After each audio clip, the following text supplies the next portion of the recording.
The thing about betrayal is that it doesn't announce itself with thunder and lightning. Sometimes it comes on a Tuesday afternoon with your hand pressed against a cold window, watching your dead husband pour wine for your sister in her kitchen. But let me back up. That morning started like any nightmare you've seen in movies. 2 police officers at my door at 6 a.m. Their faces said everything before their mouths did. My husband Gregory was dead. Car accident on Highway 95. Instant, they said. Didn't suffer, they said. Like that was supposed to help. I remember my knees giving out. I remember the female officer catching me, her uniform rough against my cheek. I remember thinking this couldn't be real because Gregory had just texted me 2 hours ago saying he loved me. The phone was still in my hand. I showed them the message like it was proof he couldn't be dead. They gave me a card for a victim services counselor. They told me someone from the medical examiner's office would contact me. They told me how sorry they were. Then they left, and I was alone in our apartment with the morning sun coming through the blinds like nothing in the world had changed. The next 3 days blurred together. Phone calls. Paperwork. My sister Amber holding me while I cried. My best friend Yvonne bringing food I couldn't eat. Gregory's mother flying in from Atlanta, her face aged 10 years in 10 hours. Everyone kept saying how strong I was being. How well I was holding up. I wasn't holding up anything. I was floating in some dark space between reality and nightmare, waiting to wake up. The funeral was set for Friday. I picked out his suit, the navy one he wore to our wedding anniversary dinner. I wrote an obituary that didn't capture even 1% of what I thought our marriage was. I chose flowers. White roses. Gregory always said white roses meant new beginnings. The irony would hit me later. Thursday night I couldn't sleep. I sat on our bed, surrounded by sympathy cards, trying to figure out how to exist in a world without him. We'd been married for 7 years. Together for 9. He was supposed to be my forever. My phone buzzed at 11:30. Unknown number. I almost didn't look, but something made me pick it up. The message had no words. Just an address. Amber's address. And then, check the backyard window. Trust me. My hands shook. This had to be spam. Some sick scam targeting grieving widows. I should delete it. Block the number. Go to sleep. But I didn't. I got dressed. Jeans, hoodie, sneakers.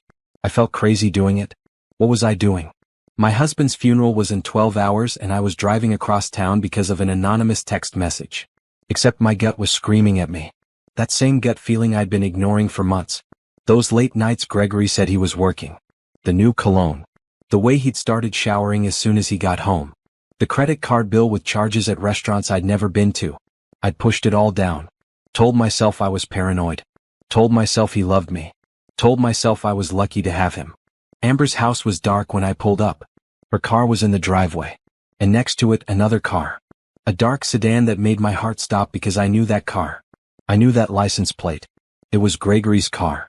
The car that was supposed to be a crushed wreck on Highway 95. I sat in my car for 5 minutes trying to make sense of it. Maybe they'd towed it here? Maybe Amber was dealing with his things? There had to be an explanation. I got out. The street was quiet. 1 a.m. in a suburban neighborhood where everyone was asleep. I walked up the driveway, my heart beating so loud I could hear it in my ears. The house was dark except for a light in the back. Kitchen maybe. I went around the side, through the gate Amber never locked, into her backyard.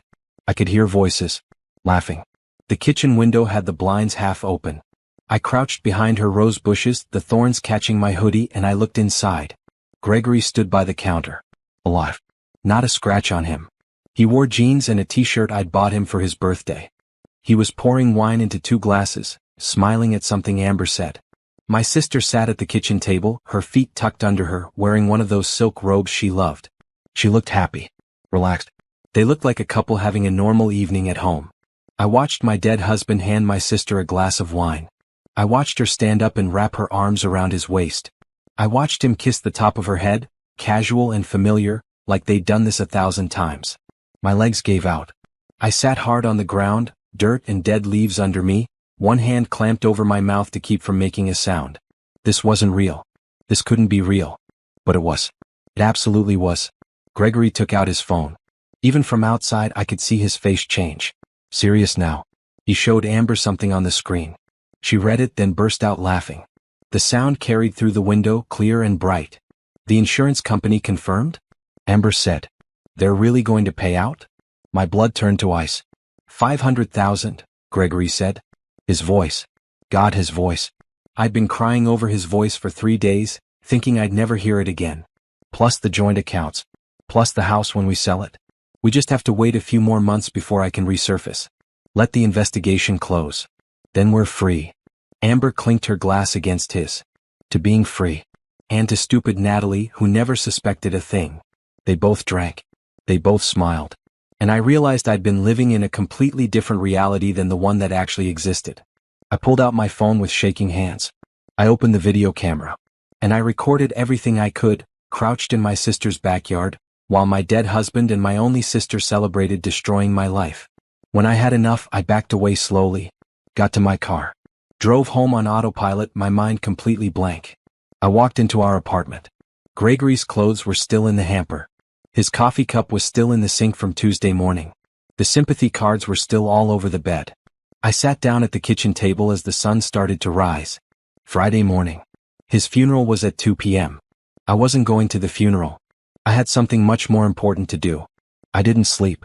How could I? Every time I closed my eyes, I saw them. Gregory's hand on Amber's waist.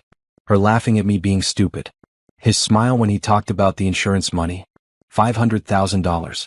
That's what I was worth dead to them. Well, not even dead. Just destroyed. Just ruined. Just believing my husband had died while he sipped wine in my sister's kitchen.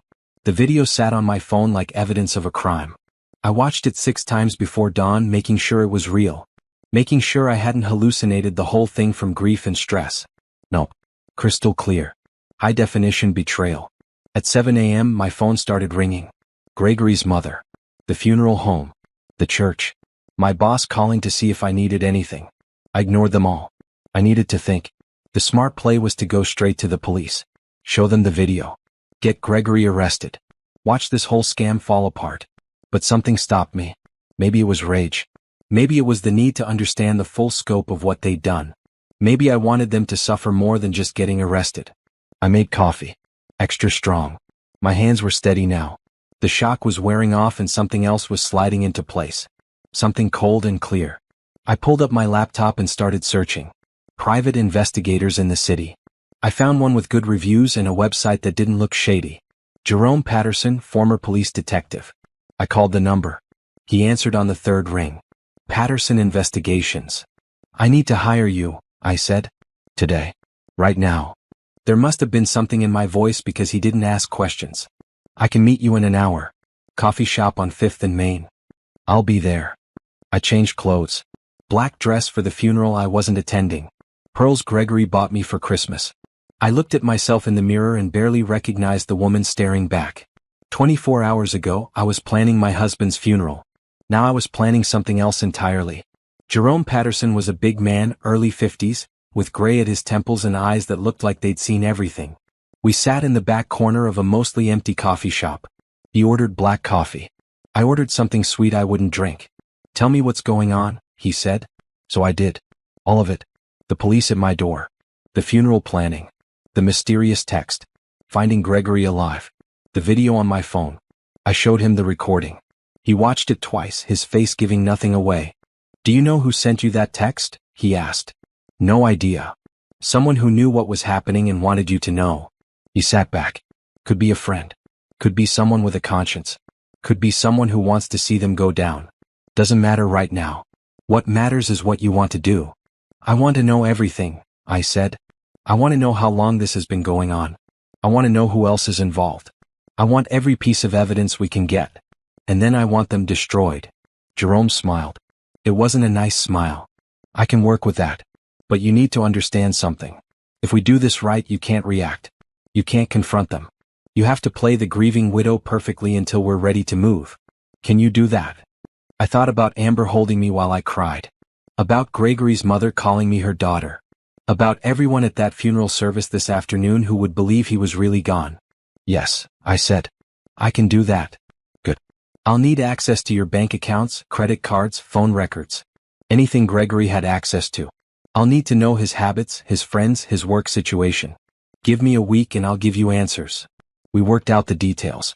His fee was steep, but I didn't care. I had access to savings Gregory didn't know about. Money my grandmother left me that I'd kept separate. Emergency fund.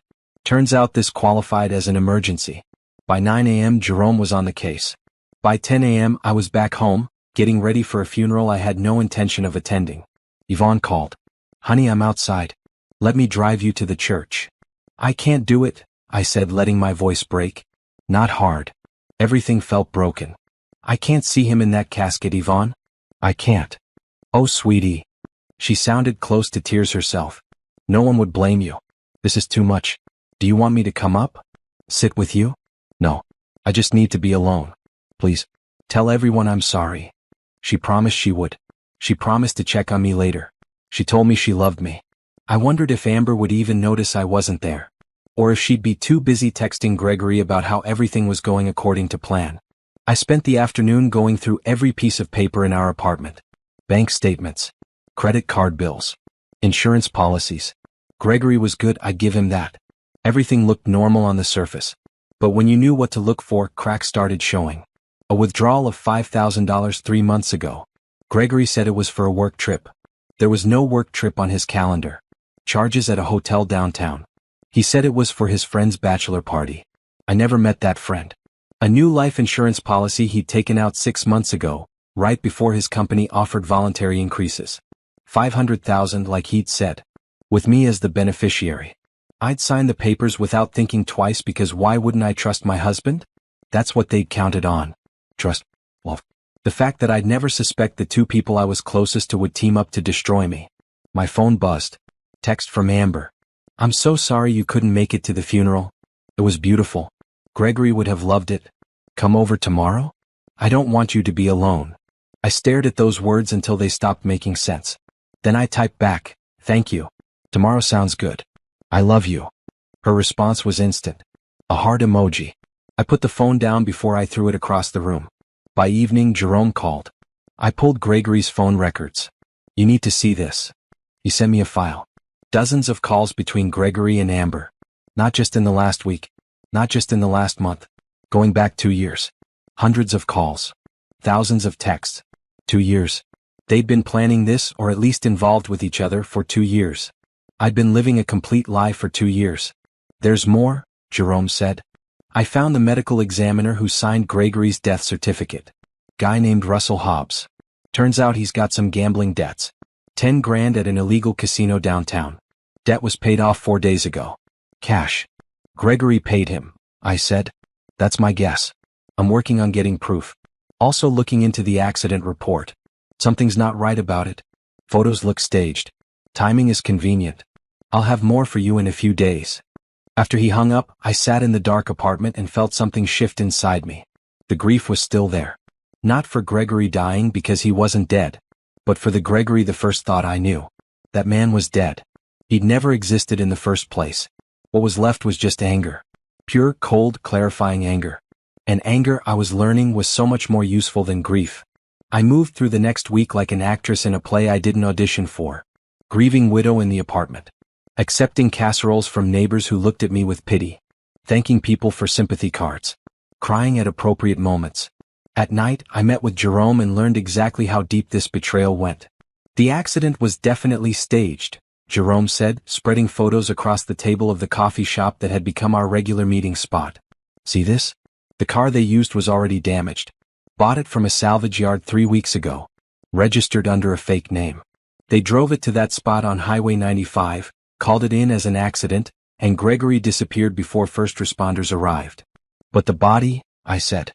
"The police said there was a body. They had me identify it." Jerome's face darkened. "Yeah, that's where it gets really bad. They used a John Doe from the medical examiner's office. Homeless man who died of exposure 2 weeks before Gregory's supposed accident. No family. No one looking for him. Russell Hobbs, the crooked examiner, substituted the records. Made it look like the DNA matched Gregory's dental records." My stomach turned. They used a dead homeless man? And got paid well for it. I traced cash deposits to Hobbs totaling $15,000. Came from an account Amber opened 6 months ago under her business name. Small graphic design firm she runs. Easy to hide money in a business account. I wrapped my hands around my coffee cup, needing something solid to hold on to. How did they even think of this? How do people wake up one day and decide to fake a death? Desperate people do desperate things. Or greedy people. Sometimes both. Jerome pulled up something on his tablet. I looked into Gregory's finances. He's drowning in debt you don't know about. Gambling mostly. Online poker. Sports betting. He's into some bad people for $60,000. They'd been threatening him for months. That hit me like a physical blow. 60,000? I handle our budget. I would have noticed. He's been hiding it. Taking out credit cards in his name only. Using fake addresses. Getting cash advances. It spiraled. And when desperate people get desperate enough, they do things like this. So this wasn't about hurting me. It was about money. It's always about money. Jerome's voice was gentle. Or power. Or both. In this case, they saw an opportunity. You have savings. You have that inheritance from your grandmother. You're the beneficiary on his life insurance. You own the apartment together. If he dies, it all goes to you. And if you're destroyed and grieving, dependent on your sister for support, she controls you. Controls the money. I let that sink in. What happens after the insurance pays out? When I'm supposed to use that money? I imagine Amber will suggest investments. Financial planners she knows. Ways to make the money grow. Only the investments will be fake. The financial planners will be in on it. By the time you realize what's happening, the money will be gone. Offshore accounts. Impossible to trace. And you'll have nothing. While Gregory gets a new identity and starts over somewhere else. Exactly. Probably out of the country. Somewhere without extradition. He's already got fake documents in the works. I found messages between him and a forger in Miami. New passport, new driver's license, new social security number. He'll be someone else entirely. I took a long breath. Let it out. What about Amber? Does she go with him? Jerome hesitated. That's unclear. Some of their messages suggest yes. Others suggest she stays here, plays the grieving sister, and moves your money to them gradually. They might be planning to double-cross each other eventually. No honor among thieves. Good, I said. That makes this easier. Makes what easier? Destroying them. I met his eyes. You said you found the forger in Miami? Can you get copies of everything he made for Gregory? Documents, photos, communications? Already done. I've got a friend in Florida who handles these things. Everything's documented. And the medical examiner? Can we prove he took bribes? Working on it. I've got someone inside his office pulling records. Should have confirmation by next week. What about phone records? Emails? Anything that shows planning? Jerome smiled. Oh, they've been sloppy. So much evidence. Text messages about the plan. Emails about timing. They even took photos celebrating after the fake funeral. Amber posted them on a private Instagram account with a caption about new beginnings. Deleted it after an hour, but nothing's ever really deleted. I pulled it from the cache. He showed me. Amber and Gregory, glasses raised, huge smiles. The timestamp was Friday night.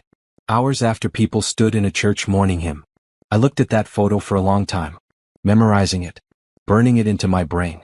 How much time do we need? I asked. For what? To build a case that puts them both in prison for a long time. Jerome sat back, studying me. You sure that's what you want? Prison's hard to guarantee. Good lawyers, sympathetic jury, they could get reduced sentences. Probation maybe. Out in a few years. What's the alternative? We could go public. Expose them. Ruin their reputations. Make sure everyone knows what they did. Sometimes shame and social destruction hurt more than prison time. I thought about it. Thought about Amber's friends seeing those photos. Gregory's family learning he faked his death. Everyone who came to that funeral learning they'd been played. Both, I decided. I want both. I want them in prison and I want everyone to know why. That's a big undertaking. I've got time. And money. And motivation. I pulled out my phone, opened my banking app. I'm going to move everything I can into accounts they can't access. Every penny. I want them to think they're getting the life insurance payout and then realize they're getting nothing. That'll make them desperate. Desperate people make mistakes. Good. I want them making mistakes. I want them panicking. And when they panic enough to slip up, we'll be there to catch them. Jerome nodded slowly. All right. But you need to be careful. If they suspect you know anything, they could run. Disappear. We'd never find them. They won't suspect. I'm the stupid, grieving widow, remember? I'm so broken I can't even function. I need my sister's help with everything. I smiled and it felt sharp. I'll be so convincing they'll never see it coming. Over the next 3 days I did exactly that. I opened new accounts at a different bank. Transferred funds slowly in amounts that wouldn't trigger alerts. I moved stocks and bonds. I called my job and asked for a leave of absence, citing grief. My boss was sympathetic, told me to take all the time I needed. I needed time, but not for grieving. I needed time to dismantle my life with Gregory so thoroughly that when this all came out, he'd get nothing. I met with a lawyer. Not the family lawyer Gregory's mother suggested. A new one. Sharp, expensive, specializing in fraud cases. Patricia Monroe. Early 40s, dressed like she meant business, with a reputation for never losing. I told her everything. Showed her everything. The video. Jerome's investigation. All of it. She listened without interrupting. When I finished, she leaned back in her chair and smiled. This is the most clear-cut case of insurance fraud I've seen in 15 years, she said. Add conspiracy, forgery, identity theft, bribery of a government official. If we play this right, they'll both be looking at 10 to 20 years. Minimum. How do we play it right? Let them make the first move. Let them file the insurance claim. Let them think it's working. Then we hit them with everything at once. Federal charges, state charges, civil suits. Bury them in so much legal trouble they'll never dig out. How long until they file? Usually about 30 days after death. They'll want to wait long enough that it doesn't look suspicious, but not so long that the insurance company starts asking questions. My guess is they'll file in the next 2 weeks. And we just wait? And we document everything. Every communication. Every move. We build a case so airtight that no defense attorney in the world can crack it.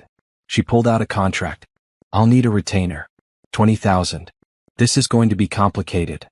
I signed without hesitation. $20,000 now for justice later? Worth every penny. That night, Amber came over with Thai food and that same sympathetic face she'd been wearing all week. How are you holding up? She asked, unpacking containers of pad thai and spring rolls. I don't know, I said, letting my voice waver. Some moments I forget he's gone.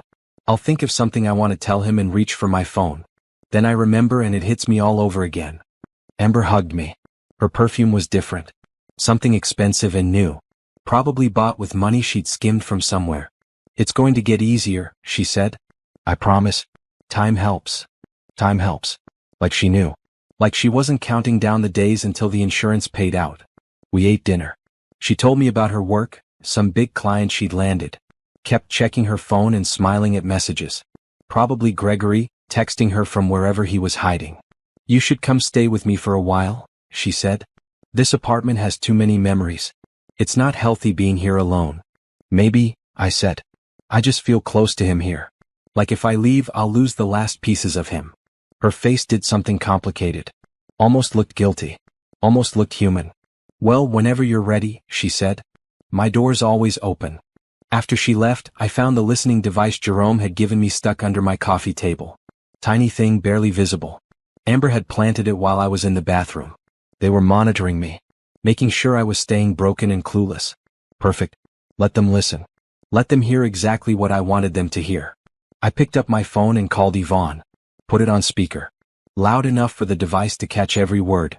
I can't stop crying, I told her. I miss him so much. I don't know how to do this.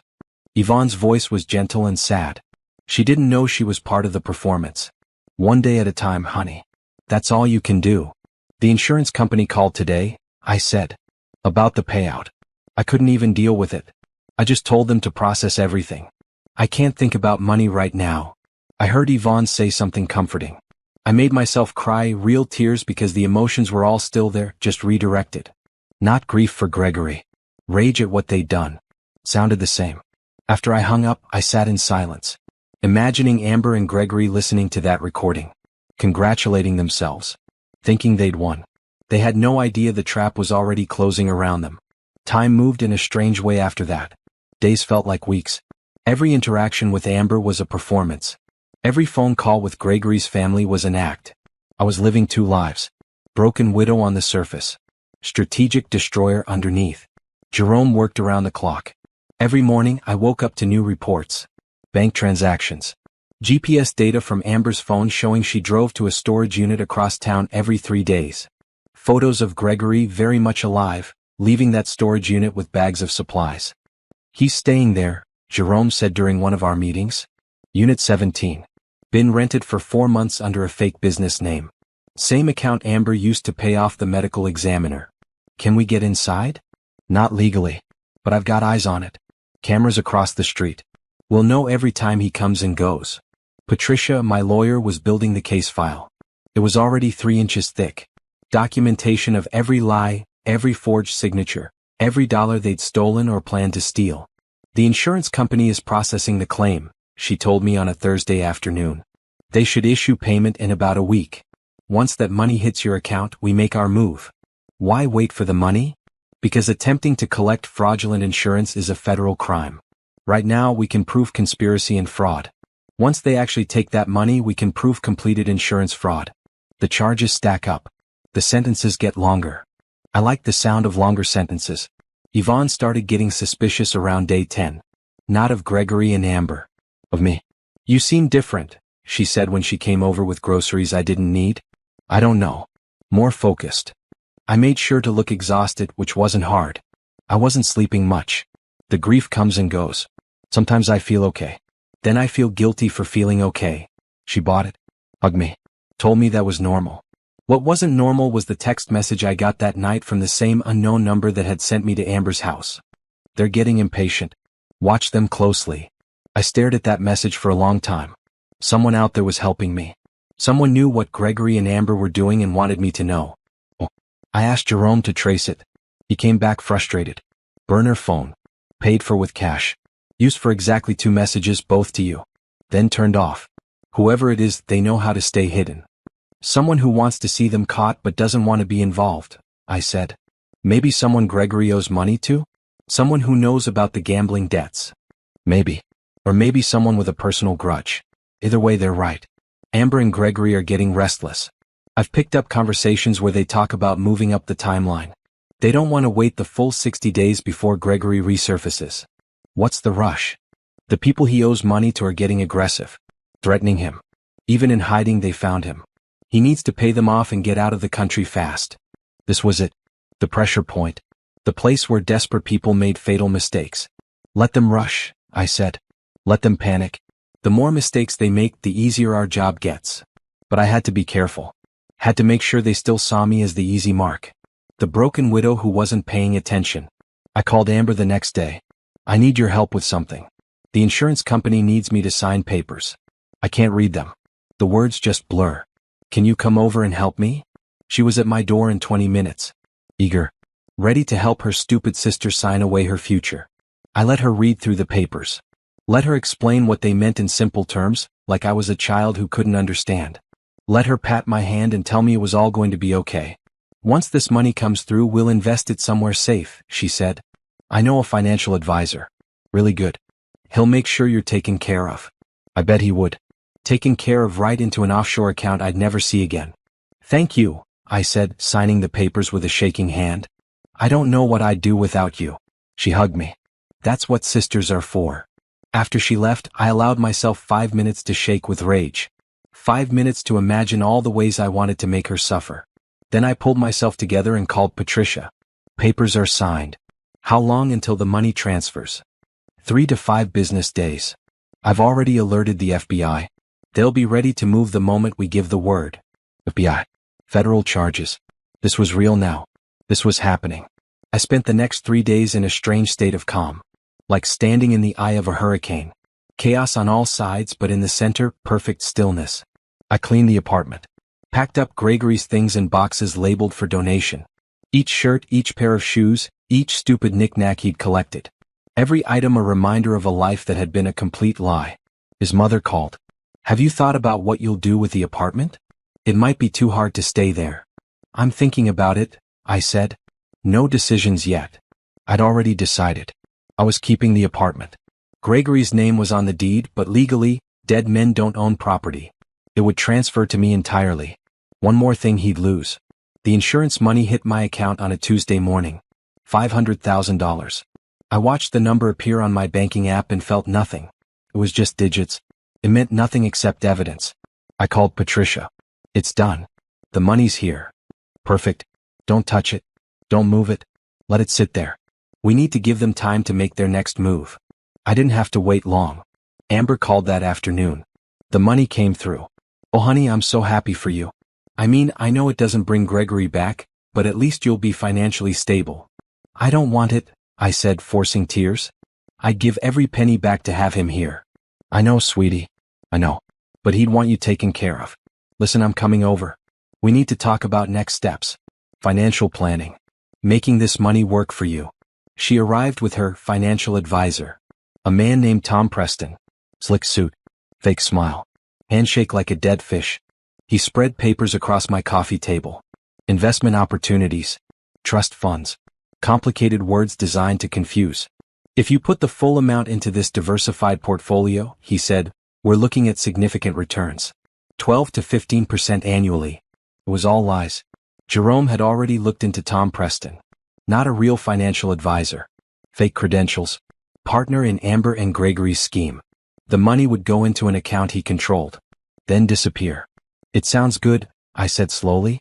But it's a lot to process. Can I think about it? Amber's smile tightened. Of course. But don't wait too long. These opportunities don't stay available forever. I bet they didn't. After they left, I called Patricia. They made their move. Fake financial advisor. Tried to get me to sign over the full amount. Did you sign anything? No. Good. We're almost ready. FBI wants to move this week. You okay with that? I thought about everything they'd done. The fake death. The funeral. The manipulation. The sister I thought I knew planning to rob me blind. The husband I'd loved turning out to be a complete stranger. More than okay, I said. Let's end this. That night, I got another text from the unknown number. Just 3 words. Justice is coming. I typed back, who are you? No response. The number went dark again. But they were right. Justice was coming. And it was coming fast. The memorial service was my idea. A month after Gregory's death, a gathering to celebrate his life. I told everyone I needed closure. Needed to say goodbye properly since I'd missed the funeral. Really, I needed Gregory to see how thoroughly he'd fooled everyone. Needed him to feel safe and confident. Needed him cocky enough to make one last mistake. We held it at a community center near our apartment. 50 people showed up. Gregory's family. Our friends. People from his work. Amber, of course, playing the supportive sister. And somewhere outside, in a car with tinted windows, Gregory watched through the cameras Jerome had set up. I knew he was there. Jerome confirmed it an hour before the service started. I wore black. The same dress from the funeral I'd skipped. Pearls. Hair pulled back. I looked like grief in human form. Thank you all for coming, I said to the gathered crowd. My voice broke in the right places. Gregory was everything to me. My best friend. My partner. The love of my life. Losing him has been the hardest thing I've ever faced. Amber stood in the front row, dabbing her eyes. Playing her part perfectly. If I hadn't known better, I would have believed she was genuinely sad. But I'm not alone, I continued. I have people who love me. My sister Amber, who's been my rock through this. Staying with me. Helping me figure out how to move forward. I don't know what I'd do without her. Amber smiled through fake tears. The crowd made sympathetic sounds. Gregory's mother stood up. I want to say something if that's okay. Of course, I said. She walked to the front. A small woman made smaller by grief. She'd lost weight in the past month. Her hands shook. My son was a good man, she said. He loved Natalie with his whole heart. I know he's watching over her now, making sure she's okay.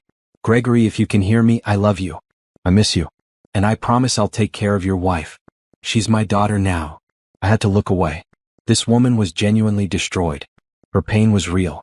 And Gregory was parked outside, listening to his mother cry over his fake death, feeling nothing but satisfaction.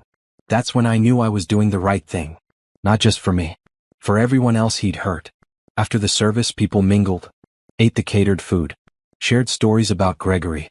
Half the stories were probably made up, memories distorted by death. That's what death does. Makes mediocre people into saints. Amber pulled me aside. You did great.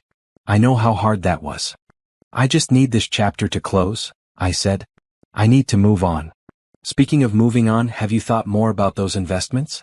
Tom can still get you into that portfolio. But the window's closing. I'll sign the papers tomorrow, I said. You're right. Gregory would want me taken care of. Her eyes lit up. Really? Oh honey, that's such a good decision. You won't regret it. I wouldn't. But she definitely would. Yvonne cornered me near the dessert table. How are you really doing? Better than I was, I said. Some days are harder than others. I worry about you. You seem so calm. Sometimes grief comes out sideways, you know? Delayed. I'm just trying to take it day by day. She hugged me. Call me if you need anything. Anything at all. I would. Right after Gregory and Amber were arrested. The service ended around 8. People filtered out slowly, each person stopping to hug me or share one more story. By 9 it was just me and the catering staff cleaning up. I helped fold chairs. Threw away paper plates. Normal tasks that felt surreal. Like being an actress who forgot to step off stage. My phone buzzed. Jerome. He's gone. Left about 20 minutes ago. Back to the storage unit. Amber's texting him right now. They're celebrating. Celebrating what? You agreed to sign the investment papers. They think they've won. Good, I said. Let them celebrate. They've earned it. I drove home through city streets that felt strange. Like I was seeing everything for the last time before a major change. The coffee shop where Gregory and I had our first date. The park where he proposed. The movie theater where we saw terrible films and laughed at all the wrong parts. None of it had been real. Or maybe it had been real for me but not for him. Maybe I'd been living in a one-person marriage the whole time. The apartment felt empty when I walked in. I turned on all the lights, something I rarely did anymore. Made tea I didn't drink. Sat on the couch and waited. Patricia called at 10. FBI is moving tomorrow. They'll arrest Amber at her house. Gregory at the storage unit. Simultaneous. They don't want either one warning the other. What do I need to do? Nothing. Stay home. Stay safe. Let them handle it. You'll give your statement after they're in custody. That's it? After everything, I just sit here? You've done your part. You've been brave and smart and incredibly strong. Now let the system do its job. I wanted to argue. Wanted to be there when they snapped handcuffs on Amber. Wanted to see Gregory's face when he realized I'd known all along. But Patricia was right. This wasn't a movie. I wasn't the hero bursting in at the last second. I was the victim who'd been smart enough to build a case, and now I had to let professionals finish it. I tried to sleep but couldn't. Laid in bed watching the ceiling. Thinking about tomorrow. Thinking about the moment they'd realize everything had fallen apart. Around midnight, another text from the unknown number. You did good. He never deserved you. I stared at those words. This person knew everything. Had known from the beginning. Had been helping me without revealing themselves. Thank you, I typed. For the first message. For warning me. I'd still be in the dark without you. 3 dots appeared. Disappeared. Appeared again. Then, some secrets need to come out. Some people need to pay. Sleep well. Tomorrow's a big day. The number went dark again. I knew it would. Whoever they were, they wanted to stay hidden. Maybe I'd never know. Maybe it didn't matter. I finally fell asleep around 3 a.m. Dreamed of courtrooms and prison bars and walking away from everything that had been destroyed. When I woke up at 7, my phone was ringing. Patricia. It's happening, she said. FBI is moving now. Stay where you are. I'll call you when it's done. I got out of bed. Made coffee. Turned on the TV to a news station, even though I knew it was too early for this to hit the news. Then I waited. And waited. At 8:30 my phone rang again. Patricia. I answered on the first ring. We got them, she said. Both of them. Amber's in custody. Gregory's in custody. No complications. They never saw it coming. I sat down hard. What happens now? Now they get arraigned. They'll try to make bail, but with charges this serious and evidence of flight risk, the judge will deny it. They'll stay in custody until trial. Which, given the evidence we have, shouldn't take long. When do I have to testify? Not for a while. Months probably. But there'll be depositions. Statements. You'll have to go through everything again and again. It won't be easy. Easier than the alternative, I said. After we hung up, I sat in silence. It was over. The investigation. The planning. The performance. All of it was done. Gregory and Amber were sitting in jail cells right now, probably in shock. Probably turning on each other. Probably realizing that everything they'd planned had failed spectacularly. I should have felt triumphant. Victorious. Instead, I just felt tired. My phone rang again. Gregory's mother. I almost didn't answer, but I knew I had to. Natalie? Her voice was confused. Scared. The police are here. They're saying Gregory is alive? That he faked his death? This doesn't make any sense. I know, I said softly. I just found out myself. I'm sorry. I'm so sorry. She started crying. Not gentle tears. Harsh, broken sobs. How could he do this? To you? To me? I mourned my son. I buried him. You didn't bury him, I said. That's the problem. I don't know who was in that casket, but it wasn't Gregory. She made a sound like her world was ending. Maybe it was. I have to go, she said. I need to process this. I need to understand. Call me if you need anything, I said, knowing she probably never would. I was tied to her son's crime now, a reminder of his betrayal. By noon it hit the news. Local station first, then national. Local man fakes death in insurance scheme. Sister involved. My phone exploded. Texts, calls, voicemails. Everyone who'd been at that memorial service yesterday, who'd cried over Gregory's memory, now learning it had all been a lie. I turned off my phone, closed the blinds, sat in the dark apartment and let myself finally feel everything I'd been holding back. Not grief. Not anymore. Just anger and relief mixing together into something I didn't have a name for. It was done. They were caught. Justice was coming. And I never had to pretend to be the grieving widow ever again. The media storm lasted a week. News vans parked outside my apartment. Reporters knocking on my door. My face on TV with captions like, "Widow discovers husband faked death," and "Sister betrayal shocks community." I stayed inside. Ordered groceries delivered. Ignored phone calls from numbers I didn't recognize. Jerome hired security to keep reporters off my doorstep. Patricia handled press inquiries. Ms. Harris is cooperating fully with authorities and requests privacy during this difficult time. Ms. Harris. My maiden name. I'd started using it again immediately. Dropped Gregory's name like the burden it was. Natalie Harris. The woman I'd been before I met him. I was going back to her. On day 8, the news cycle moved on to someone else's tragedy. The vans left. The reporters found new victims. I could finally breathe. Yvonne was the first person I let into the apartment. She brought wine and chocolate and didn't ask questions. Just sat with me on the couch while I told her everything. I knew something felt off, she said when I finished. The way you were acting at the memorial. Too controlled. Too perfect. I thought maybe you were on medication or something. I was acting, I said. The performance of my life. You should have told me. I could have helped. I couldn't risk it. If you knew, you might have acted differently. They were watching. Listening. Everything had to look real. She squeezed my hand. You're the strongest person I know. You know that, right? I didn't feel strong. I felt hollowed out. But I smiled anyway. The next step was rebuilding. Not just my life but me. The person I'd been for 7 years was built around Gregory. His schedule. His preferences. His needs. Who was I without him? I didn't know. So I started exploring. I joined a gym. Not one of those intimidating places with bodybuilders and protein shakes. A small studio that offered yoga and kickboxing. The kickboxing felt good. Hitting something felt good. I started taking on freelance graphic design work again. I'd quit my job during the grief period, but I needed something to do. Needed projects. Needed to create something that was mine. The first few clients came through Yvonne's connections. Small jobs. Logo designs. Website headers. But word spread. I was good at this. I'd forgotten how good. Within a month, I had more work than I could handle. Within 2 months, I was making more money freelance than I had at my old job. I redecorated the apartment. Everything that reminded me of Gregory went into storage or got donated. New couch. New dishes. New paint on the walls. Bright colors instead of the neutral tones Gregory preferred. Turns out I liked yellow. Liked turquoise. Liked my space feeling alive. My lawyer, Patricia, became something like a friend. We met for coffee once a week to discuss the case but also just to talk. She told me about her divorce 5 years ago. How she'd rebuilt herself from nothing. You're doing it right, she said. Focusing on yourself. Not jumping into another relationship. Taking time. I don't think I want another relationship, I said. Not for a long time. That's healthy. Trust your gut. My gut had been wrong about Gregory. Wrong about Amber. But maybe it was learning.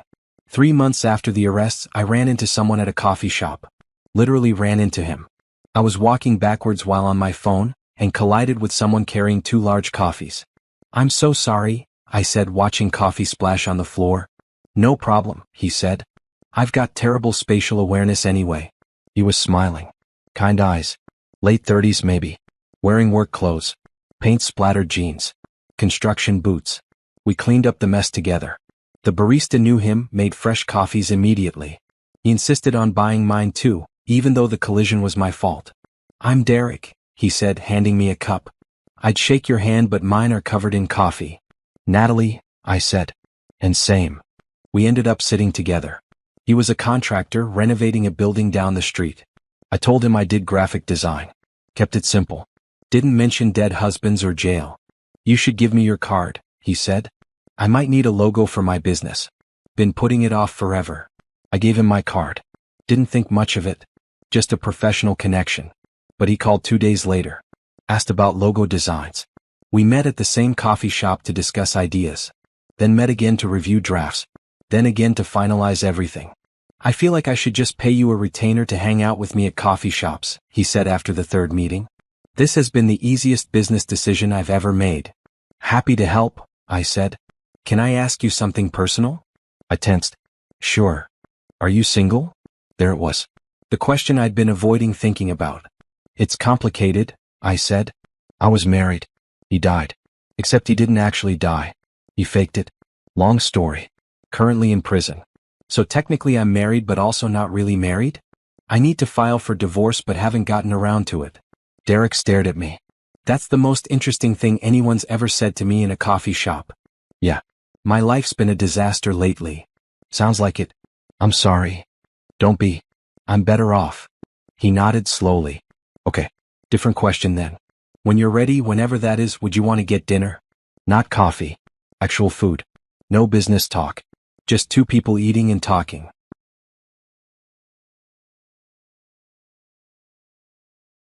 I should have said no. Should have said I wasn't ready. Should have protected myself from more potential pain. But he had kind eyes. And I was tired of being afraid. Give me your number, I said. When I'm ready, I'll call you. He wrote it on a napkin. Old-fashioned. I like that. I didn't call him for another month. Spent that time in therapy talking through trust issues and betrayal and how to know when someone's lying. My therapist was practical and no nonsense. Didn't coddle me. You're never going to have guarantees, she said. People can lie. People can hurt you. But you can't live your whole life afraid of that. You'll just be alone and bitter. Maybe alone and bitter is safer. Safer isn't the same as better. So I called Derek. We went to dinner at a small Italian place. Talked for 3 hours. He told me about his divorce from 5 years ago. His 2 kids who lived with his ex-wife. His business struggles and successes. I told him about Gregory and Amber. The whole story. Figured if it scared him off, better to know now. It didn't scare him off. You're kind of a badass, he said when I finished. You know that. I'm just someone who got tired of being a victim. No. You're someone who refused to stay a victim. There's a difference. We started seeing each other. Slowly. Coffee dates. Dinner dates. Walking through the park. Nothing physical yet. I wasn't ready for that. He didn't push. Just showed up. Was consistent. Answered his phone. Did what he said he'd do. Revolutionary concepts, apparently. The trial date got set for 6 months out. Patricia said it would probably be continued, delayed. These things took time. Gregory tried to contact me from jail. Letter after letter. I threw them away unopened. Didn't care what he had to say. Amber tried to. Asked to see me. Asked if I'd visit. Asked if we could talk. I never responded. You don't owe them closure, Patricia said. You don't owe them anything. She was right. I owed them less than nothing. 4 months after the arrests, I officially filed for divorce. Grounds: fraud, abandonment, imprisonment. Pretty clear-cut. Gregory didn't contest it. What could he say? The divorce was finalized in 30 days. Fastest divorce in history, probably. I got everything. The apartment. The savings. All of it. Gregory got a prison cell. Fair trade. I kept designing. Kept building my business. Started hiring other designers. Turned it into a real company. Harris Design Studio. My name. My work. My success. Derek met my friends. Met Yvonne, who grilled him like he was applying for the FBI. He passed her test. That meant something. I met his kids. 2 girls, ages 8 and 10. They were shy at first. Unsure of this new woman in their dad's life. I didn't try to be their mother. Just tried to be someone nice. Someone they could trust. Slowly they warmed up. Life wasn't perfect. Some days I was angry. Some days I mourned what I thought my marriage was. Some days I wanted to scream at the universe for putting me through this. But most days were okay. Some days were good. A few days were even great. I was learning to be happy again. Learning to trust again. Learning that not everyone was like Gregory and Amber. Most people, it turned out, were just trying to do their best. Just trying to be good. Just trying to not hurt the people they loved. Novel concept. Pretrial motions stretched on for months. Every time we thought we had a court date, Gregory's lawyer would file something new. Request to suppress evidence. Request to separate trials. Request to move venues. All denied, but it ate up time. "They're stalling," Patricia explained during one of our regular meetings. "Hoping you'll get tired. Hoping witnesses will disappear or forget details. Standard defense tactic when the evidence is overwhelming." "I'm not getting tired," I said. "I know. But they don't know that." Amber got a different lawyer than Gregory. Smart move on someone's part. Their interests weren't aligned anymore. Both were trying to throw the other under the bus. Jerome showed me transcripts from their separate interrogations. Amber claimed Gregory had manipulated her. Said she didn't know about the fake death until after it happened.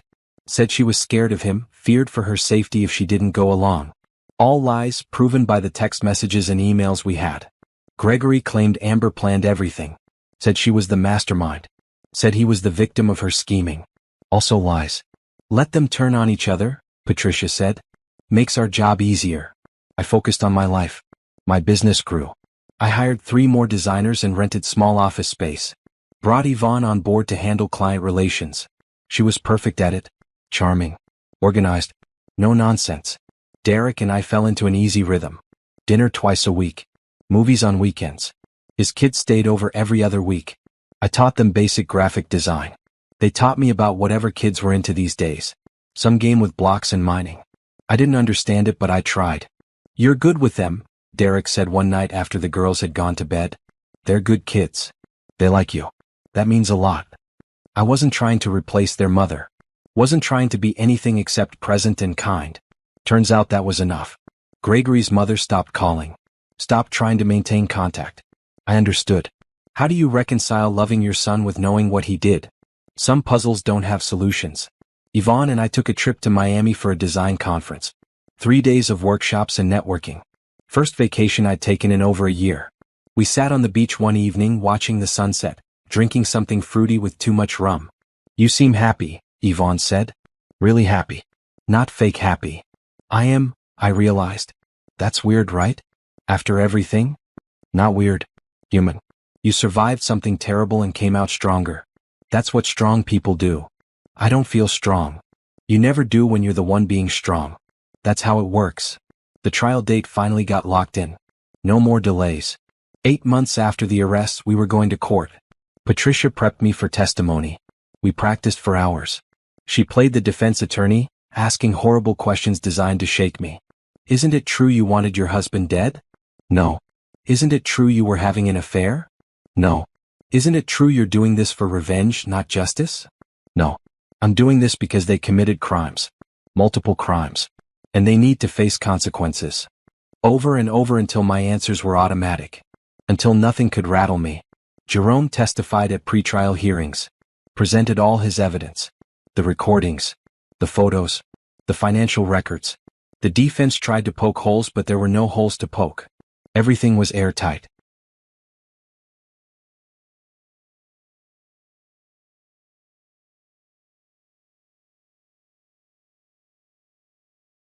Medical examiner Russell Hobbs took a plea deal.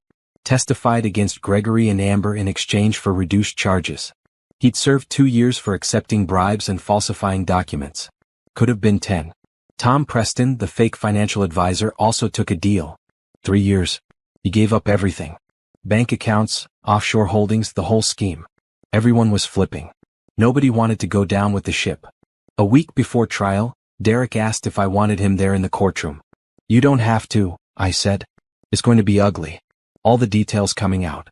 Everything they did." "I know. But I want to be there. If you want me there." I thought about it. Thought about sitting in that courtroom alone except for lawyers and strangers. Thought about facing Gregory and Amber without support. "I want you there," I said. He showed up every day. Sat in the back. Didn't try to talk to me or distract me. Just was there. Present. Solid. Patricia said jury selection would take 2 days. She was wrong. Took 4. Everyone had opinions about insurance fraud. Everyone had been lied to by someone. Finding unbiased jurors was nearly impossible. But they found 12 people. 7 women, 5 men. Mix of ages and backgrounds. They looked at me with curiosity and pity when I walked in. I didn't want pity. Wanted them to see me as someone who'd been wronged and fought back. Someone strong. Patricia said I'd be testifying on day 3. After they set up the case. After they walked the jury through the evidence. I could barely sleep the night before. Kept running through answers. Kept imagining Gregory's face when I told the truth. Derek stayed over. Didn't try anything. Just held me while I stared at the ceiling. "You're going to be amazing," he whispered. "They're going to see exactly who you are. What if I mess up? What if I say the wrong thing?" "You won't. You've practiced. You know the truth. Just tell it." The morning I was supposed to testify, I got another text from the unknown number. First one in months. "Truth is a weapon. Use it well." I never did find out who'd been sending those messages.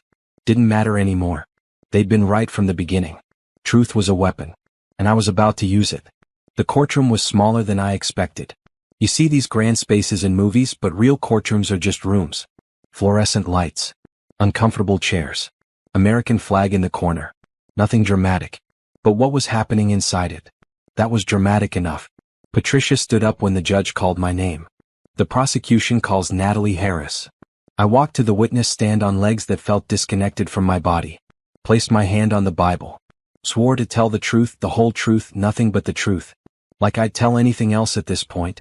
Gregory sat at the defense table. First time I'd seen him in person since learning he was alive. He looked different. Thinner. Jail jumpsuit instead of his usual business casual. Hair longer, unkempt. He stared at me with an expression I couldn't read. Anger? Regret? Fear? I didn't care which. Amber sat at a separate table with her lawyer. She wouldn't look at me. Kept her eyes down like if she didn't make eye contact, none of this was real. Too bad. Was very real. Patricia started with easy questions. My name. My relationship to the defendants. How long I'd been married to Gregory. Take us through the morning of April 15th, she said. When you first learned about Gregory's supposed death. I told them everything. The police at the door. The shock. The grief. Planning the funeral. Every detail. When did you first suspect something was wrong? Patricia asked. I didn't suspect anything at first. I believed he was dead. I was destroyed. So what changed? I received a text message. From an unknown number. It had an address and told me to check the backyard window. I almost ignored it. But something made me go. And what did you find? I found my husband. Alive. In my sister's kitchen. Having wine. Celebrating. The jury leaned forward. This was the good part. The moment everything shifted. What did you do? I recorded them. I stayed hidden and I recorded them talking about the insurance money. About how I'd never suspect anything. About their plan to steal everything from me and disappear. Patricia played the video. The courtroom went silent. Everyone watched Gregory and Amber toast to my stupidity. Watched them laugh about the fake funeral. Watched them count money that wasn't theirs yet. When it ended, several jurors looked angry. Good. What did you do after recording this? Patricia asked. I hired a private investigator. Built a case. Gathered evidence. I couldn't just confront them. I needed proof. I needed to make sure they'd face real consequences. Why not go directly to the police? Because I wanted to understand the full scope of what they'd done. I wanted every piece of evidence. I wanted them to have no way out. Gregory's lawyer objected. Said I was showing bias. The judge overruled. Facts aren't bias. Patricia walked me through everything. The investigation. The fake death certificate. The bribed medical examiner. The staged accident. The offshore accounts. The fake financial advisor. Every detail. Every crime. Every lie. Then came cross-examination. Gregory's lawyer stood up. Middle-aged man. Expensive suit. Shark eyes. Miss Harris, isn't it true you wanted out of your marriage? No. Isn't it true you and Gregory had been having problems? Every marriage has problems. We were working through them. Or I thought we were. Isn't it true you stood to gain financially from his death? I suppose. If he'd actually died. But he didn't die. He faked his death to steal from me. There's a difference. You hired a private investigator instead of going to police. Why? I explained that. I wanted all the evidence. Or did you want to control the narrative? Make yourself look like the victim when really you were the architect of this entire scheme? Patricia objected. The judge sustained. The jury looked annoyed at the lawyer. Victim blaming wasn't playing well. He tried a few more angles. All failed. The evidence was too clear. The video too damning. There was no defense that worked. Amber's lawyer didn't even cross-examine me. Smart. Nothing she could ask would help her client. After I stepped down, they called Jerome. He testified about the investigation, showed financial records, proved the conspiracy. Then Russell Hobbs, the medical examiner. He explained how Gregory paid him $15,000 to falsify records, how they used a homeless man's body, how he justified it to himself as victimless. The jury looked disgusted. Tom Preston testified next, the fake financial advisor. He admitted the whole scheme, how they planned to drain my accounts and disappear, how he'd done this before with other victims, how Gregory and Amber found him through illegal channels. Day after day, witnesses, evidence. The prosecution built their case brick by brick until it was a wall Gregory and Amber couldn't climb. The defense tried. They really did. Gregory's lawyer claimed he'd been coerced by Amber, that she'd threatened him, that he was afraid for his life. Then they played recordings of Gregory planning the fake death, of him laughing about it, of him talking about what he'd do with the money, all from before Amber was fully involved. Their defense collapsed. Amber's lawyer tried the opposite, claimed Gregory manipulated her, that she was a victim too, that she didn't know the full plan. Then they showed emails where Amber researched fake deaths, where she found the medical examiner, where she planned the celebration after the funeral. Her defense collapsed too. On day 7, both sides rested. Closing arguments were scheduled for the next day. That night I couldn't eat, couldn't sleep. Just paced my apartment while Derek sat quietly letting me process. What if they get off? I said. What if the jury believes them? They won't. The evidence is overwhelming. Patricia's been perfect. You've been perfect. This is done. Nothing's done until the verdict. Then we wait. Together. Closing arguments were powerful. Patricia stood in front of the jury and told them a story. My story. How I'd loved and trusted two people who saw me as nothing but a mark. How they'd planned to destroy me for money. How I'd refused to be destroyed. This isn't about revenge, she said. This is about justice. About two people who committed serious crimes and need to face serious consequences. Insurance fraud. Conspiracy. Identity theft. Forgery. Bribery. The evidence is clear. The crimes are proven. Now it's your job to hold them accountable. Gregory's lawyer gave a weak closing about reasonable doubt and coercion. Nobody looked convinced. Amber's lawyer talked about manipulation and being led astray. Also unconvincing. The judge gave instructions. The jury left to deliberate. And we waited. I sat in a conference room with Patricia and Derek, drinking bad coffee, watching the clock. Every minute felt like an hour. How long do you think? I asked. Could be hours. Could be days. Depends on the jury. It took 6 hours. When the call came that they'd reached a verdict, my heart nearly exploded. We rushed back to the courtroom, packed in with everyone else. Media. Spectators. Gregory's family. People who'd come to watch justice happen. The jury filed in. Nobody looked at the defense table. That was a good sign. Patricia had told me that. When the jury won't look at the defendants, it means they're about to convict. Has the jury reached a verdict? The judge asked. We have, Your Honor. On the charge of insurance fraud in the first degree, how do you find? Guilty. On the charge of conspiracy to commit fraud? Guilty. On the charge of identity theft? Guilty. Guilty. Guilty. Guilty. 12 counts total. Guilty on every single one. For both of them. Gregory's face went white. Amber started crying. Their lawyers asked for bail pending sentencing. Denied. Flight risk. They'd stay in jail until sentencing, which wouldn't happen for another 2 months. Procedures. Protocol. All the ways justice moved slowly. Outside the courtroom, reporters swarmed. Patricia gave a statement. I stood next to her, silent, letting her speak. Justice was served today. 2 people who thought they could destroy an innocent woman's life for financial gain have been held accountable. We're grateful to the jury for their service and attention to this case. Reporters shouted questions. I didn't answer any. Just walked to Derek's car and let him drive me home. In the car, I finally let myself feel it. Relief. Victory. The end of something horrible and the beginning of something new. You did it, Derek said. It's over. Not until sentencing. But the hard part's over. They're convicted. They're going to prison. You won. I won. Except it didn't feel like winning. It felt like surviving. There's a difference. But surviving was enough. More than enough. I'd made it through. Sentencing day felt different than the trial. Less theatrical. More final. This was the end of the story, not the middle. I wore a blue dress. Not black. Black was for mourning and I wasn't mourning anymore. Blue felt like moving forward. Like sky and water and open spaces. Derek drove me to the courthouse again. Held my hand in the parking lot before we went inside.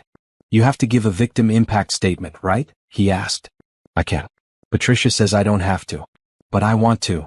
What are you going to say? The truth. What they took from me. What I got back. The courtroom was less packed than during the trial. Just lawyers, family, a few reporters. The media had mostly moved on to fresher scandals. Gregory and Amber were brought in separately. Both in prison jumpsuits. Both looking like they'd aged years in the past 2 months. Gregory still wouldn't look at me. Amber glanced over once. Her eyes were red. Empty. She'd lost everything. Her freedom. Her reputation. Her family. Mom wouldn't even come to the sentencing. Couldn't bear to see both her daughters on opposite sides of justice. The judge called the court to order. Judge Miriam Okafor. Black woman in her 60s. Reputation for being tough but fair. No nonsense. Perfect for this case. We're here for sentencing in the matter of State versus Gregory Mills and Amber Harris, she said. Both defendants have been found guilty on multiple counts of fraud, conspiracy, and related crimes. Before I pass sentence, does the victim wish to make a statement? Patricia nodded at me. I stood up. Walked to the front. My hands shook but my voice stayed steady. Your Honor, thank you for the opportunity to speak. My name is Natalie Harris. Gregory Mills was my husband for 7 years. Amber Harris is my sister. My only sibling. I looked at them. Gregory stared at the table.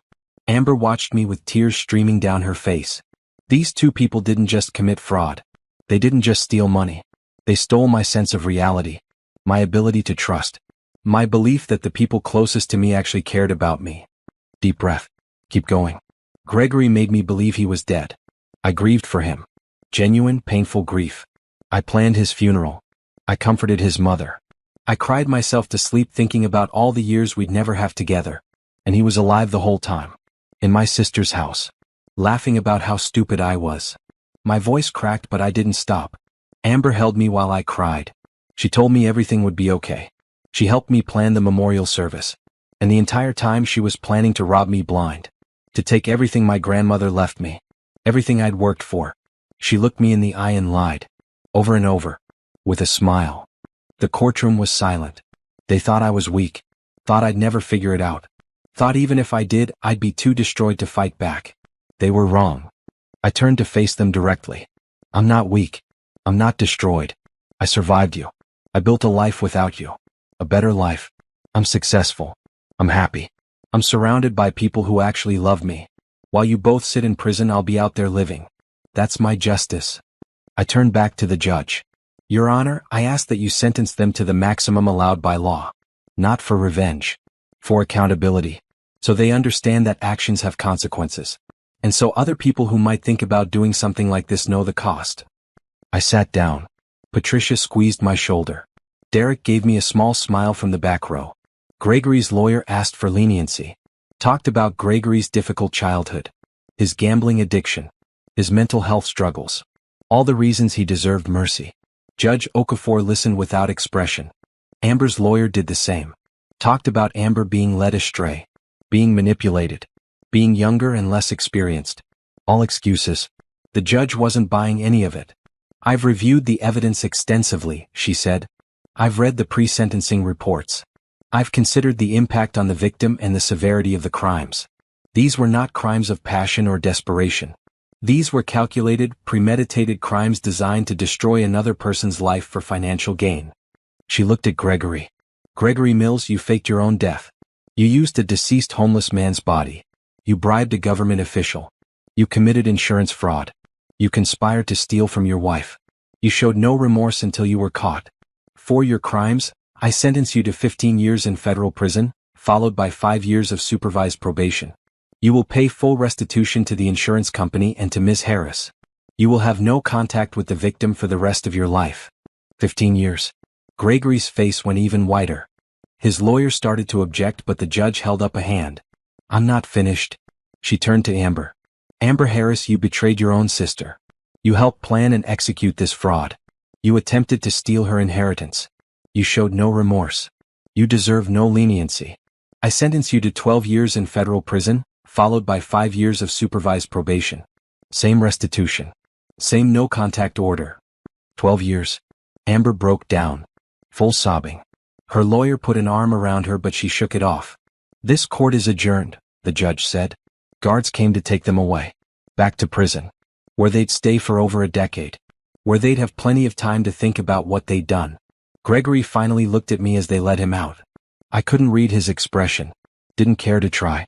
Amber mouthed, "I'm sorry," through her tears. Too little. Way too late. I stood up and walked out of the courtroom. Reporters waited outside but I didn't stop. Patricia handled them while Derek and I went to the parking garage. In the car I finally let myself cry. Not sad tears. Relief tears. Exhaustion tears. It's finally over tears. Derek let me cry on his shoulder without saying anything. Just held me while I shook. "They're going to prison," I said when I could speak. "It's really over. It's really over. 15 years. 12 years. That's a long time. That's appropriate time. For what they did." I pulled back. Wiped my face. "I need to go home. I need to sleep for about a week. I'll stay with you. If you want." "I want." We drove through the city. Same streets I'd driven down for months during the investigation and trial. But they looked different now. Lighter. Less heavy with anxiety and anger. At home I changed into comfortable clothes. Made tea. Sat on my yellow couch with Derek next to me. My phone buzzed. Text from Patricia. "You were incredible today. The judge was impressed. Justice served." Text from Yvonne. "Saw the news. Are you okay? Call me when you can." Text from the unknown number. One last message. "You're stronger than they ever deserved. Be happy." I typed back, "Thank you. For everything. For the first warning. For believing I could handle this. I wish I knew who you are." 3 dots appeared. Then stopped. Then, "Maybe someday. Maybe not. Doesn't matter. What matters is you're free." The number went dark for the last time. I showed Derek. "Still don't know who's been helping me. Does it matter? Not really. They were right. I'm free." Freedom felt strange.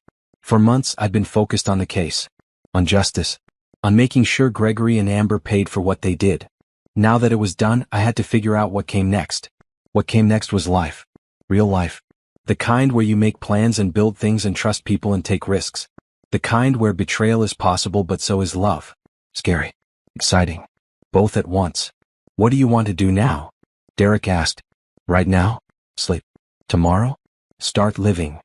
I liked that plan. We sat together while the sun went down. Didn't talk much. Didn't need to. Just existed in the same space. Safe. Solid. Real. Gregory and Amber were in prison. They'd be there for a long time.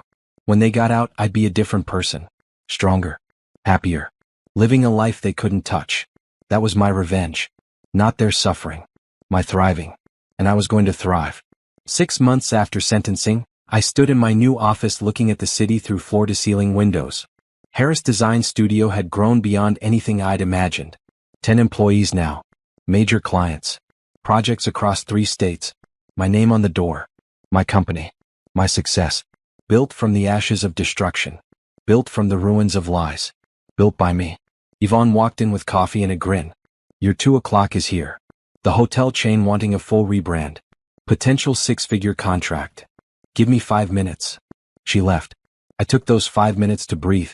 To remember where I'd started. To appreciate how far I'd come. A year ago, I'd been planning a fake funeral. Grieving a husband who wasn't dead. Trusting a sister who was robbing me blind. Living in complete delusion. Now I was here. Strong. Independent. Running a successful business. Surrounded by genuine people. Dating someone who showed up consistently and didn't lie. Revolutionary concept. Honest people exist. Derek and I had been together for 8 months. Taking it slow. No rush. His daughters spent weekends at my apartment sometimes. We cooked together. Watched movies. Played board games. Normal family stuff. Normal felt incredible after the chaos. We hadn't said "I love you" yet. Both of us were cautious. Both had been burned. But it was there. Growing. Real. I wasn't afraid of it anymore. The hotel meeting went well. They loved our pitch. Signed a contract that would keep us busy for the next year. After they left, the team celebrated with champagne someone had stashed in the office fridge. To Natalie, Yvonne said, raising her glass, who built this company from scratch and doesn't take nonsense from anyone. Everyone cheered. I felt my face heat up. Praise still made me uncomfortable. Working on that. That evening I drove to the gym. My kickboxing class had become a routine. 3 times a week. The physical release helped. Punching away stress and trauma and residual anger. After class, sweaty and exhausted in the best way, I checked my phone. Text from Derek. Dinner at my place? Girls want to show you something they made. I smiled. Typed back. Be there in an hour. At Derek's house, his daughters met me at the door. Both talked at once about a science project they'd worked on. Something about volcanoes and chemical reactions. I listened, asked questions, let them be excited. Derek cooked pasta while I helped the girls set the table. Domestic. Simple. The kind of evening I thought I wanted with Gregory but had been living a lie. This was real. This mattered. After dinner, after the girls went to bed, Derek and I sat on his back deck with wine. Stars overhead. Quiet suburban night sounds. Peaceful. I got a letter from my lawyer today, I said. Amber's requesting early release. Good behavior. Prison programs. All that. How do you feel about that? I don't care. Whether she's out in 10 years or 12 doesn't change my life. She's out of it either way. No contact. None. Restraining orders permanent. She can't call, can't write, can't come near me. Same with Gregory. Good. We sat in comfortable silence. I'd learned silence with Derek wasn't uncomfortable. Wasn't something to fill with nervous chatter. Just was. Can I ask you something? He said eventually. Sure. What do you want? Long term. For your life. I thought about it. Really thought. I want to keep building my business.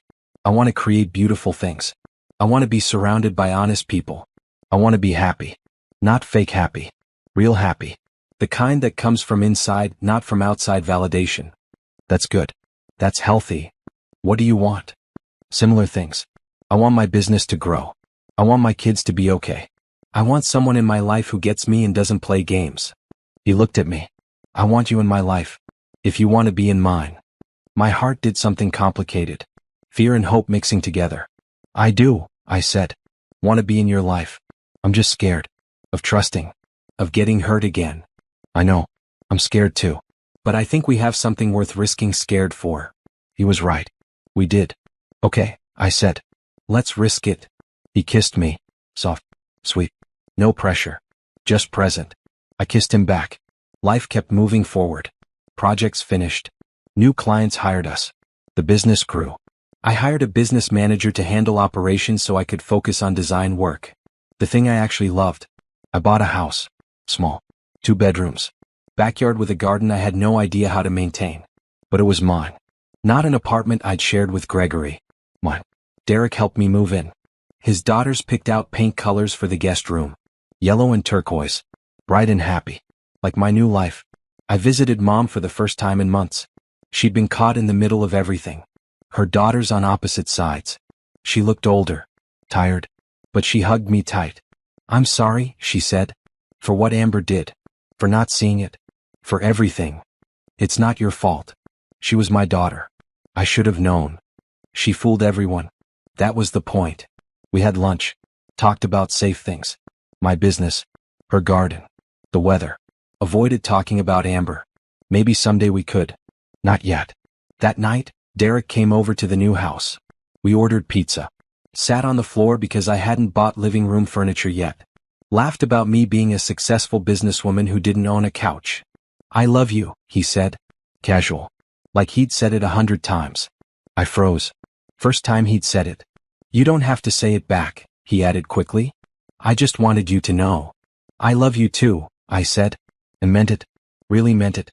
He grinned. Kissed me. We ended up staying up late talking about the future. Moving in together eventually. Maybe. His girls' reactions. Timeline. Being careful but also being brave. A year to the day after Gregory's fake death, I woke up in my own house next to someone who loved me. Sunlight through windows I'd picked out. Yellow walls I'd chosen. Life I'd built. I thought about where I'd been. Sitting in my old apartment watching the world end. Thinking I'd never be okay again. I thought about the journey. The investigation. The trial. The victory. All of it. I thought about Gregory and Amber in prison.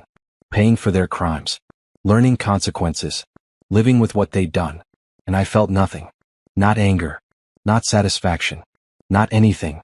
They were part of my past. Not my present. Not my future. Just something that happened. Something I survived. Something that made me stronger but didn't define me. I was defined by what I built after they tried to destroy me. The business, the relationships, the happiness, the trust I'd rebuilt slowly and carefully. That's who I was now. Not a victim. Not even a survivor. Just me. Natalie Harris. Designer. Businesswoman. Girlfriend. Friend. Person who refused to let betrayal make her bitter. Derek stirred next to me. Opened his eyes. Smiled. Morning, he said. Morning. What do you want to do today? I thought about it. About all the possibilities. About the life stretching out ahead of me. Full of potential. Full of hope. Live, I said. I just want to live. I can work with that. We got up. Made breakfast. Talked about nothing important. Laughed at something on TV. Planned the weekend. Normal things. Beautiful things. Out there somewhere, Gregory and Amber were waking up in prison cells. Eating prison food. Living with locks and guards and consequences. I was waking up in my own house. Free. Happy. Surrounded by love. I won. Not because they lost. Because I chose to build something better than revenge. I chose life. Real life. Honest life. Beautiful life. And that life was just beginning.